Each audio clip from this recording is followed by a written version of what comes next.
Reddy mayor గారిని ready అమ్మా.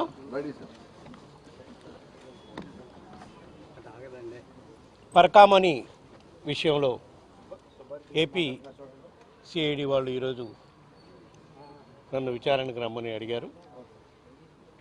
వాళ్ళకి చెప్పిన దాని ప్రకారం ఈరోజు 10:30కు వచ్చాను. ఇప్పటి వరకు వాళ్ళు ఏ అంశాలపై అయితే నాతో వివరాలు అడిగారో అవన్నీ కూడా వాళ్ళకి క్లారిఫై చేయటం జరిగింది. ఈ విషయం స్వామివారికి పరకామణి విషయంలో జరిగింది. ఇది చాలా ఘోరం, ఇట్లా దొంగతనం జరగటం.